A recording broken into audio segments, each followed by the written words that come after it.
The story of modern special operations combat does not begin in a war room in London or a training camp in the American South, but rather in a gutter in Shanghai in the year 1907.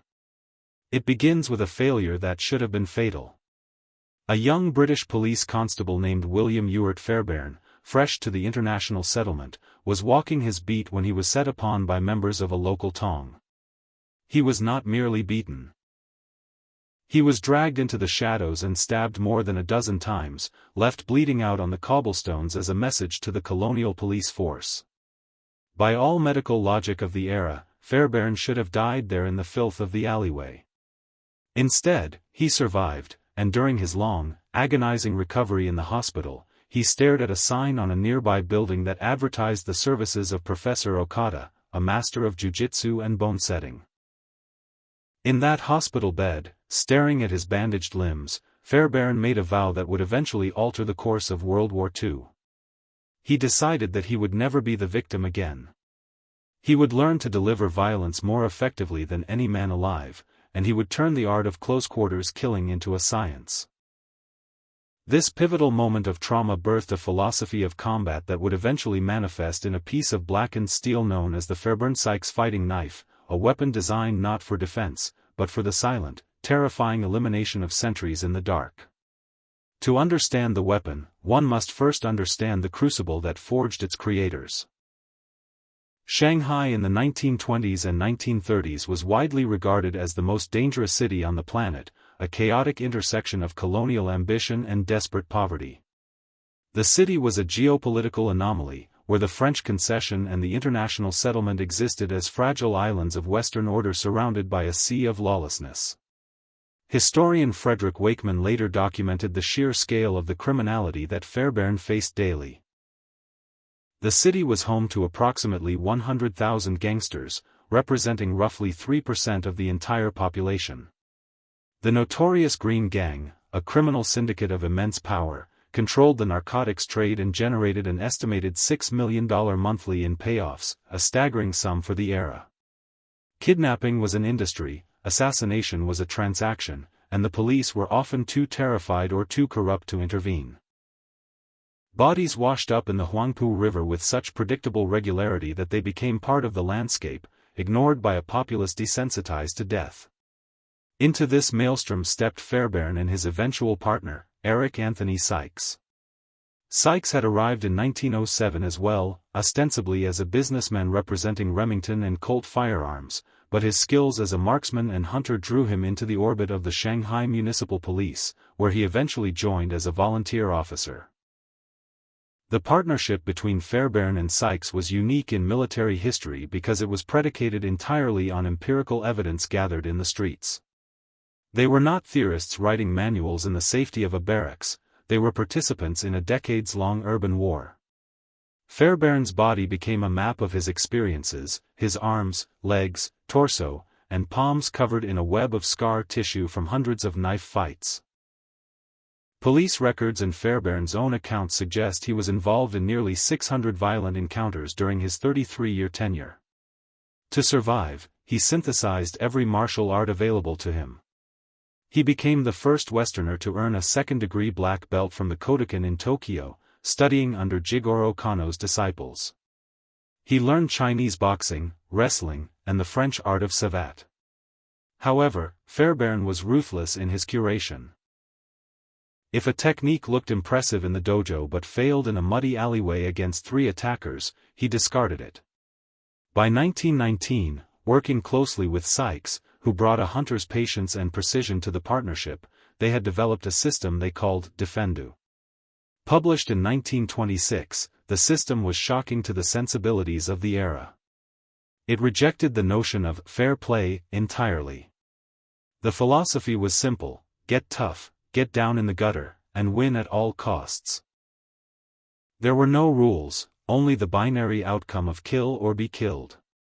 Together, they attended over 2,000 riots and street fights, analyzing what worked and what didn't with the detachment of forensic scientists. When war engulfed Europe in 1939, the British military establishment found itself in a crisis of capability. The British Army was trained for the previous war, drilling soldiers to fight in formation with bolt-action Lee-Enfields and bayonets. They were prepared for trench warfare or open maneuvering, not the jagged, irregular warfare required to break Hitler's grip on the continent. Winston Churchill, realizing the desperate situation, demanded a new kind of soldier. He called for the creation of hunter-class troops who could strike from the coastline, unleash havoc, and vanish before the Germans could organize a counterattack. In July 1940, the British War Office commissioned Fairbairn and Sykes, now aged 55 and 57 respectively, as second lieutenants. It was an unusual move to grant commissions to men of their age, but the Army needed their specific brand of knowledge. They were sent to the Special Training Center at La Hillard in Scotland, tasked with teaching young men the dark arts of Shanghai. However, the two veterans quickly realized that while they could teach the techniques, the soldiers lacked the proper tools. The standard-issue military knives of 1940 were utility tools, designed for opening crates or cutting trench adeptly, but clumsy in a knife fight. They needed a weapon designed purely for assassination. On November 4, 1940, the two men traveled to London to meet with John Wilkinson Latham and Charles Rose at the Wilkinson Sword Company. The meeting was a collision of Victorian craftsmanship and brutal pragmatism. Fairbairn laid out his specifications with chilling clarity. He explained that the knife needed to be a precise instrument of death. It required a sharp stabbing point to penetrate heavy clothing and distinct cutting edges. He lectured the sword makers on physiology, explaining that a torn artery tends to contract and seal itself, slowing blood loss, whereas a cleanly severed artery causes the victim to lose consciousness in seconds. The blade had to be long enough to reach vital organs but narrow enough to slip between the ribs without getting stuck in the bone. Crucially, Fairbairn insisted that the knife must be able to penetrate a Soviet-style greatcoat, passing through 3 inches of dense wool and clothing to reach the heart. The balance had to be perfect, ensuring the knife wouldn't drag or slip from wet, bloody fingers in the heat of combat. The result of this consultation was the first pattern Fairbairn-Sykes fighting knife, a weapon that prioritized lethality over utility. It was a pure stiletto, double-edged, with a diamond cross-section blade roughly 6.5 inches long. The aesthetic of the knife was as calculated as its geometry. Fairbairn demanded that the blade be bright and highly polished. His reasoning was psychological. He believed the flash of steel in the moonlight would strike terror into the enemy. The first pattern featured a solid brass handle with diamond knurling for grip, nickel-plated to shine. When questioned about the fragility of the needle-thin tip, Fairbairn's response was typically understated. He noted that the weapon was designed to leave no marks on the body, scarcely more than a tiny drop of blood. It was a surgeon's tool for a butcher's job. Following successful trials, Wilkinson's sword produced nearly 7,000 of these initial knives. However, as the war expanded and the demand for commandos grew, the design had to evolve for mass production. The second pattern introduced different handle materials to save brass, and the blade was eventually blackened to aid in concealment, contradicting Fairbairn's initial desire for a terror weapon in favor of practical camouflage. By October 1943, the famous third pattern emerged, featuring the iconic ringed zinc alloy handle that is most associated with the knife today. Over the course of the war, nearly 2 million of these knives were produced by over 100 manufacturers, flooding the armories of the Allied Special Forces. The knife, however, was useless without the will to use it, and that is where the training at Achnacarry Castle in the Scottish Highlands became legendary. Between 1942 and 1946, more than 25,000 men passed through the Commando Basic Training Center, a place where live ammunition was used in training and safety was a secondary concern. Fairbairn, earning the moniker Dangerous Dan, and Sykes presided over a curriculum that systematically dismantled the recruits' civilian inhibitions against killing. Sykes formalized the Silent Killing course in June 1942, and the official description of the training was blunt. It stated clearly that since the course involved the use of the knife, the term close combat was insufficient. Silent killing was the only accurate descriptor. The training was not about dueling. It was about execution. Fairbairn-Sykes taught the men that there was no honor in a fair fight. If you found yourself in a fair fight, your tactics had failed. They taught the sentry removal technique, designated as hold number 13 in Fairbairn's manual Get Tough.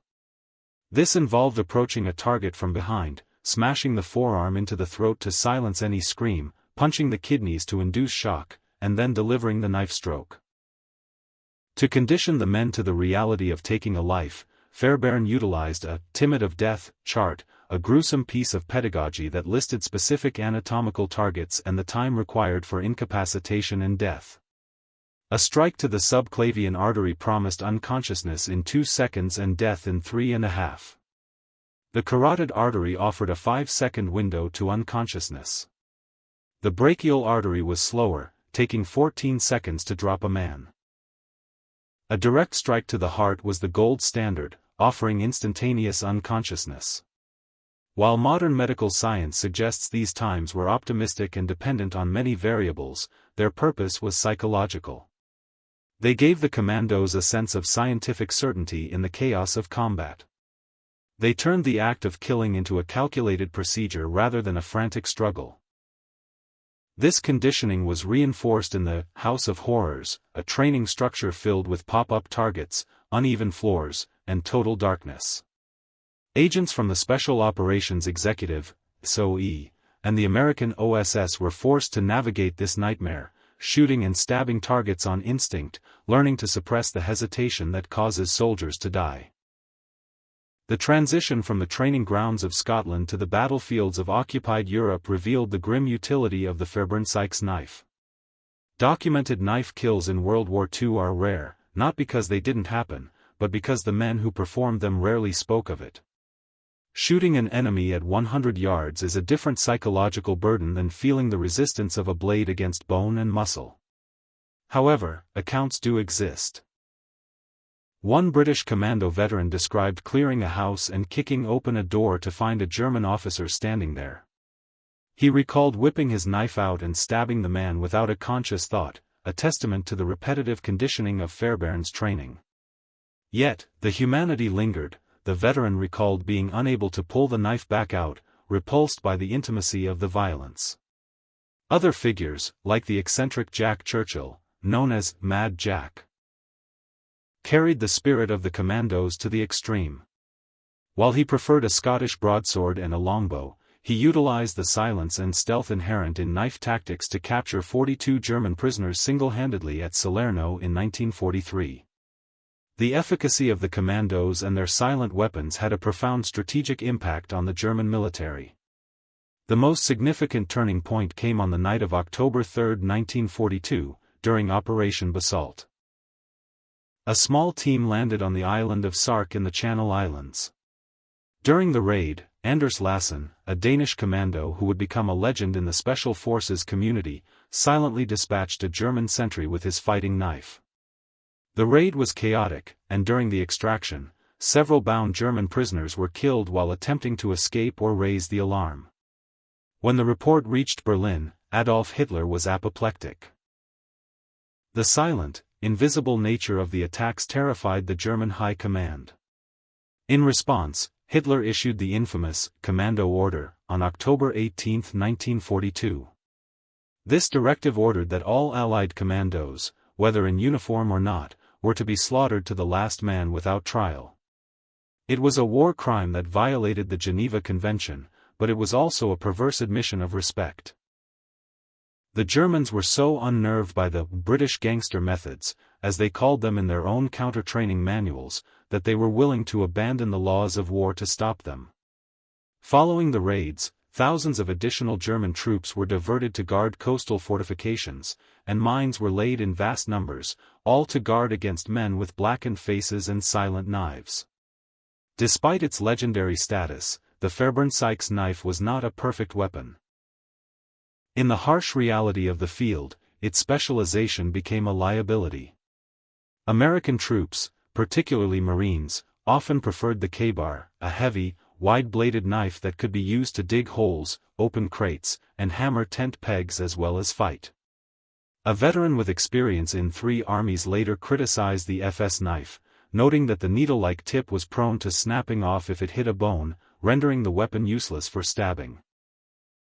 He also criticized the handle, noting that the round, tapered design was difficult to index in the dark. Without looking, it was hard to tell how the blade was oriented in the hand. The K-bar, with its oval leather washer grip, was tactile and robust. Even the Germans had a more utilitarian approach, issuing boot knives that were essentially sharpened tools. The Fairbairn-Sykes was a thoroughbred racehorse in a war that often demanded a pack mule. It was delicate, specialized, and unforgiving of misuse. Rex Applegate, an American student of Fairbairn, eventually redesigned the concept into the Applegate Fairbairn fighting knife, thickening the blade and flattening the handle to solve these ergonomic issues. However, technical superiority is not always the measure of a weapon's legacy. The Fairbairn-Sykes achieved a mythical status that transcended its metallurgical flaws. It was the physical embodiment of the Commando spirit. It represented the shift from the gentlemanly warfare of the 19th century to the total, brutal warfare of the 20th. Today, the silhouette of the knife is burned into the identity of special forces units around the world. It appears on the insignia of the British Royal Marines Commandos, the Belgian and Dutch Commandos, the Australian Commando regiments, and the United States Army Rangers. A solid gold version of the knife is part of the Commando Memorial at Westminster Abbey. It is still produced today, with current British Ministry of Defence specifications dating back to 1949. While modern soldiers carry high-tech firearms and communications gear, the FS knife remains in the inventory, a symbolic and literal link to the desperate days of 1940. The longevity of the design is startling. In December 2019, reports emerged of a Special Boat Service, SBS Commando in Afghanistan who was forced to use his Fairbairn-Sykes knife during an ISIS ambush after his primary weapon was knocked away. If true, this incident confirms that the weapon designed to kill Nazis in the dark is still dispatching enemies of the crown nearly 80 years later. It is a testament to the enduring validity of Fairbairn's original insight, that in the confusion of close combat, the complexity of the weapon matters less than the intent of the user. The knife remains a sterile, efficient killing tool, unburdened by the need to be useful for anything else. William Fairbairn died in 1960, and Eric Sykes passed away just as the war ended in 1945. Their friendship had reportedly fractured during the war, a casualty of the secrecy and stress of their work. Sykes had blocked Fairbairn from joining a raid, fearing his capture would compromise the entire Allied training program. Yet, the legacy they built together survived their personal schism. They took the chaotic violence of the Shanghai waterfront, distilled it into a curriculum, and taught a generation of young men how to overcome the primal fear of close-quarters combat. They mechanized the act of killing with a knife, stripping it of romance and reducing it to geometry and anatomy. The Fairbairn-Sykes fighting knife remains the most iconic blade of the 20th century not because it was the strongest or the most versatile, but because it was the most honest. It was designed for one purpose only, and for 84 years, it has fulfilled that purpose with terrifying efficiency.